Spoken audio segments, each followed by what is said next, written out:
So welcome to the second episode of the Outcast. Yeah. So what we're going to do today is, again, we're going to come up with a random business idea with the help of a random idea generator. And then we're going to kind of come up with everything to do with it. A complete business within 15 minutes, which, if you've ever run a business before, you know that's more than enough time to come up with a solid plan. It's way too much time. Way too, in fact, yeah. Why spend that long coming up with a business? So, kind of kick us off, what we'll do is we'll get Lee to open up the random idea generator. Okay, bear with me. I'll set that up. So, I'm going to share my screen. So, for anyone watching or listening at this point, the random idea generator generates random ideas. Funny that. The rules are that we get 3 rolls, no more. So by the time we've clicked generate or start 3 times, we're stuck. We are allowed to hold from each roll, depending on if we like something, we can click hold and keep it. But apart from that, after the 3rd press, we're stuck with whatever this thing throws at us. So, Lee, let's get it rolling. Yeah, I feel like the power is in my hands. I'm scared. It's really not. Right, I'll press start. Go for it. Ooh, a paid. I actually love it already. Although I don't know if I could do this one without offending someone. So a paid financial service for overweight kids. Can we keep the overweight kid part? Yes, 100%. Let's hold that. Are we going to spin the other 2? Yeah, let's spin the other 2.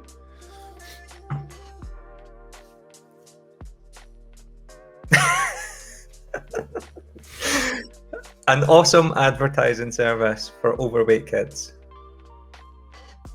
I mean, I'm happy if you are. Well, at the risk of me offending the internet. No, I think you might get banned from all future episodes. So I feel like I want to keep an awesome, and I want to risk lose an advertising service. But are you on board with that? Yeah. Okay. Well, as well, why don't we list lose the overweight kids part as well, because that might end up with me. So I can I can spin that, right? Okay, so let's go. Why don't we keep an awesome advertising service? But we do marketing and branding. That's right. Okay. Let's hold an awesome. Yeah. And let's spin. This is going to be bad. It's going to be like an insurance service for truck drivers. An awesome magazine business. So we're holding awesome. Is there anything here we're going to hold? That's us stuck. That's our 3rd roll. This is our business. Oh, this is it. Okay, right. That's fine. So just let me write that down. So an awesome magazine business for freelancers. Amazing. I was expecting so much worse. I'm saddened that it's not so much worse. To be fair. So I think there's a couple of questions. Actually, first off, you need to set 15 minutes on your timer. Okay. You know, as I said, we don't want to spend too long coming up with a business. We don't need to. Bear with me then. Let me set that up. And if this is good enough at the end of it, we will brand it up and put the concept on our website. And then you can buy the concept as well. You know, if you want to invest in whatever it is we come up with. There we go. Of course. Okay, 15 minutes has started. Cool. We're on the clock. Right, amazing. So first question is, right, it's a bit ambiguous just now. An awesome magazine for freelancers. Now, is this something that the freelancers create as a product, or is it a magazine aimed at freelancers? I think for me, I'm feeling like it's a magazine aimed at freelancers. So the readership are freelancers. Amazing. Okay, so let's narrow it down then. So, what sector are these freelancers in? What kind of work are they doing?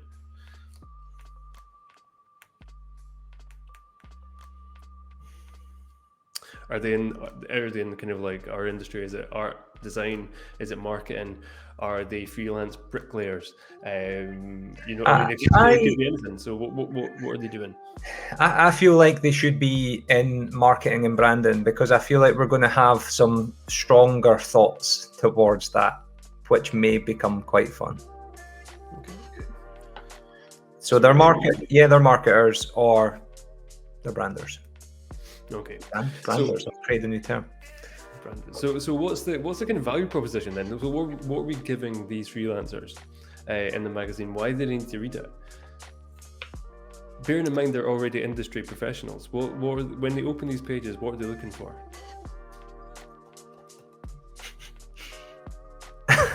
I'm not sure why this just came to mind, but I'm feeling like I'm feeling personalities coming through. I'm almost feeling like this is Vogue for freelancers.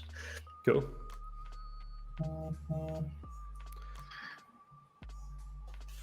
It's like freelancers with style. So it's kind of like almost like an industry, not a watchdog, but highlighting the creme de la creme of the freelancer market. So you might get invited to be like the cover star of whatever this magazine's called.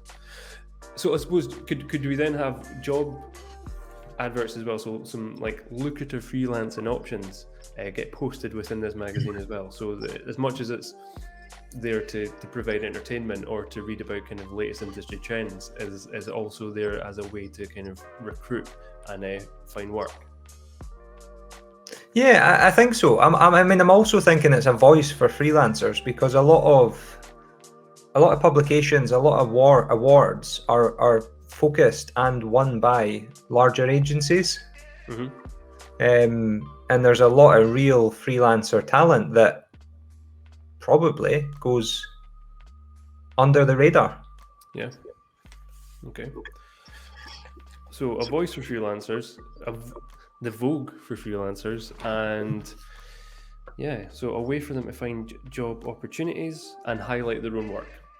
So it's kind of two things. They've got the option of like they can either be highlighted as kind of with their outstanding work, or this can actually help them find more lucrative and bigger contracts. Yeah, absolutely. This, I have to say, this is almost too normal an idea. Yeah. I was hoping for, I don't know, like a babysitting service for a or something. Well, let's test ourselves then. How do we push the boundaries of this? So, okay, it's for creatives, right? What do creatives love? Answer: coffee, right? So you can't buy this magazine anywhere. You can only find it under tables in your nearest hipster coffee shop. It's so niche, right? That only Jake will find it. Yeah, exactly. So it's only people like me who are sitting down, having that single origin flat white, and they go, "Oh, wait a minute, this is whatever the magazine's called." So it's like a guerrilla publication. Okay, I like that. But I'm absolutely going to hone in on targeting. So before you came to the dark side and decided to join an agency, you were a freelancer. Mm-hmm. So you were potentially, well, absolutely, hipster freelancer. You were the target persona. Yeah. So that's. Have you got any ideas on who we're targeting? Can you tell us more about you? I've literally I've given you the silver bullet, right? A guerrilla. I've got a guerrilla advertising in like the cool coffee shops around Edinburgh. Okay. It's I mean, what we love as well, I think, as creatives, is to feel like we're doing something that others aren't, right? If I can go into Spar or ScotMed or wherever it is you buy your magazines from these days, do people buy them from those places? That's an everyman thing, right? The guy in front of you is probably buying like the Daily Star. So Yep. whereas if I go, oh, by the way, this magazine, you can only get it at Artisan Roast in Brunsfield, is, well, all of a sudden it's kind of cool. But And I think that probably plays in. It's quite relevant in terms of more flexible working. Freelancers are probably going to be working out, post-COVID. They're going to be back in coffee shops working. So it makes sense. How are we going to generate revenue from it? I think once you okay, let's say you don't just find it. We partner with kind of independent coffee shops, right? Because actually they are a bit of a hub for creativity. In fact, the author of Hey Whipple Squeeze This talks about that. He says, some of the best ideas in advertising and marketing happen with your feet up at a coffee shop. Absolutely. So actually, like that whole kind of atmosphere is conducive for that kind of creative process. So, okay, we don't hide it there. It's not guerrilla, but maybe we only have it available at certain places like that. So we could just sell it in a traditional model to generate some revenue that way, and then we could possibly offer like a subscription model. So maybe if someone does discover it, they maybe don't want to have to go out every month to look for it, but once they've discovered it, they could maybe sign up and for a kind of like a regular subscription service. Yeah, absolutely. And I'm just thinking of offshoots to the kind of core product, but I totally buy into what you've said there about creativity and coffee shops being a hub for creativity. So potentially there's something about community events. So we're highlighting freelancers who are sharing their story or talking their passion at events at coffee shops. So there's maybe some potential secondary revenue that could come from that. Like a coffee shop poetry slam down. Yeah. I got invited to one of them once. Funnily enough, I didn't go. Someone came to one of my gigs years ago, and we were like, oh, you would love to get you to come along and play some acoustic stuff. And they were going to be playing the bongos, and I was like, this doesn't seem like that kind of night. But yeah, pretty positive it's your kind of night. Actually, yeah, true. But yeah, I like that. We could maybe set up events that again are focused around that type of community, because there is a close tie-in between. To be fair, I think most freelancers, I was a barista as well, right? So I think, if you're a freelancer, more often than not, you'll probably find yourself behind a bar or a coffee machine at some point. So I do think there's a nice correlation between those two industries, especially in Edinburgh anyway. And what we tend to find really is freelancers are specialists a lot of the time. I mean, some will be generalists, but they are very passionate about the particular thing that their craft that they're great at, and that opens up lots of opportunity for collaboration, and there's a lot of opportunity to collaborate. So to share work, to introduce. So and I think a conversation at an event in a coffee shop is the perfect opportunity to do business together. So I think there is a real community aspect there. Cool. Particularly that we've been deprived of that for the past year and a half. It's very difficult to build real relationships across Zoom. Yeah. I mean, I've not been able to touch your face in months. No, I know. I'm not even sure if I like you. And like, do we like each other? I can answer that question as no, you don't like me. So yeah, well, okay, a name then, because actually I quite like the idea of it fosters kind of a bit of community, a bit of collaboration, maybe gets people out the house again and meeting each other. How about Folk? Folk. Okay, only if it's spelled F-A-U-X, like faux, and then O-U-G-E. Okay, but we pronounce it Folk. Yeah. Yeah, I don't know. You might disagree, but I feel like I've nailed it. Do you know? Let's go for it, because I look at it. I've just written it down, and it physically hurts when I look at the name. So talk us through that then. So what do you like about the name? What do you dislike about the name? How are we going to be able to present that? So it's the fact that the X and the G just look horrible next to each other. But so can you spell it out to me what we're actually going for? So we're going for faux from like fake. So FAUX. You know how you get like faux fur. So it's like fake, right? It's fake folk. And then GUE, the end of evil. Oh, that is painful. I mean, I just went for FOGUE, but yours does look more painful. Yeah, and also because it's got that like faux stuck on the front, it just makes it a wee bit more ironically cool. Okay. But no, interestingly, as kind of like marketing and branding, what we talk to people a lot about is, you need to be distinct. I mean, more so than anything, you need to kind of cut through the noise, and people need to remember who you are, what you're called. So actually having you never know, you might get a hipster with a nice wee mustache, look at that magazine and go, oh, that's disgusting. What's this all about? That's cool. Yeah, okay. I can run with that.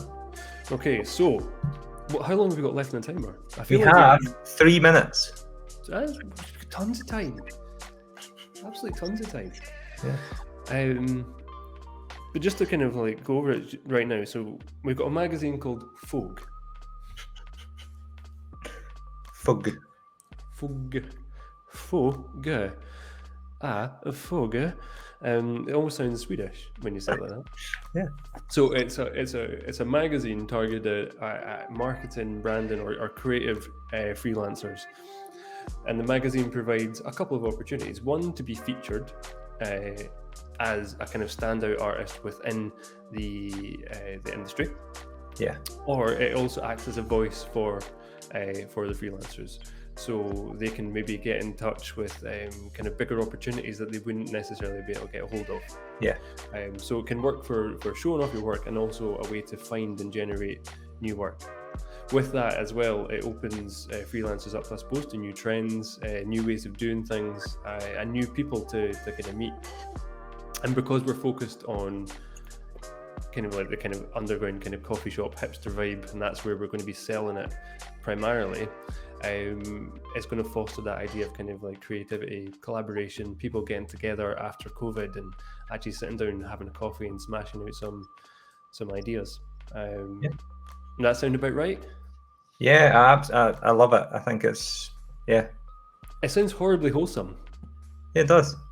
Too wholesome. And it also seems like a reasonable business.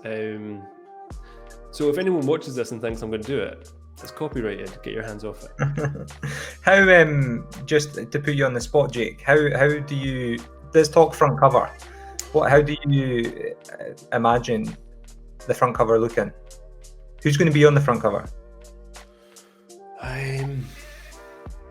No one. It's so cool. It's literally just like blank white bit of space, right? And then just the word Fog written in badly kerned Helvetica. Yeah, so I like that, because I think that's it's very intentionally targeted at probably the only people in the coffee shop who will even realize it's a magazine.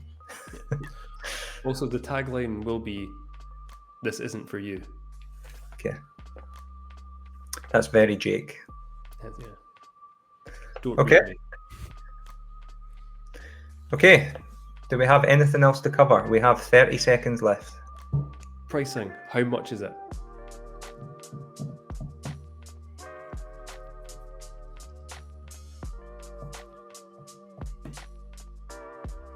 Good question. £20 an issue. Okay.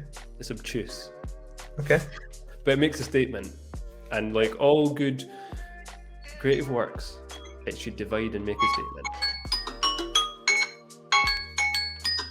Time is up. That alarm is making a statement.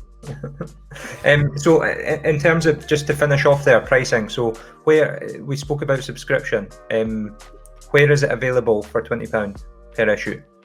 In the shop. In the shop. Okay. You get a slight discount if you get a subscription. Okay. So in terms of placement, is this at point of purchase? Is that where it's sitting? So is it at where the baristas are serving coffee? Yeah. So it's literally, I envisage it next to the bags of, like Peruvian single origin. Yeah. It's there. It's got that kind of association with hipster coolness. Okay. And overpriced. Yeah, that works for me. Cool. Yeah, no, works for me too. Well, this has been a overly wholesome episode of the Outcast. Let's hope that next one is more offensive than this one. Can almost guarantee it's going to be more offensive. Because I'm going to try. Cool. Okay. See you next time. Thank you.